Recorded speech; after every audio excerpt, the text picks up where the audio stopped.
நமக்கு 90 டீச்சர்ஸ் தேவை அப்படின்னு சொல்லியிருக்காங்க. அப்படிங்கும் போது 2000 மாணவர்கள் கொண்ட பள்ளிக்கு எத்தனை ஆசிரியர்கள் தேவை அப்படின்னு சொல்லி கேட்டிருக்காங்க. சோ இந்த இடத்துலதான் நம்ம கொஞ்சம் ஸ்மார்ட்டா திங்க் பண்ண போறோம். எப்படின்னு பாருங்க. இப்ப 1500 நம்மளால ஸ்பிளிட் பண்ணி எழுத முடியுமா? 500 500 500 அப்படின்ட்டு. சோ அதே மாதிரியே நம்மளால 90யும் பிரிச்சு எழுத முடியும். 30 30 30ன்ட்டு. சோ இதுல இருந்து நம்ம என்ன கண்டுபிடிச்சிருக்கோம்?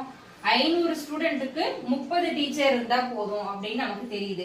சோ இப்ப என்ன கேக்குறாங்கன்னா 2000 போது சோ இதுல இன்னொரு 500 சேர்த்துக்கிட்டா நமக்கு 2000 கிடைச்சிருமா?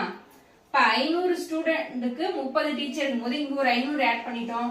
இப்ப இங்க அதே மாதிரி ஒரு 30 ஆட் பண்ணோம்னா சோ நாமும் 12. அப்ப மொத்தம் எவ்வளவு? 120 டீச்சர்ஸ். So D option. ஓகேங்களா? தேங்க்யூ.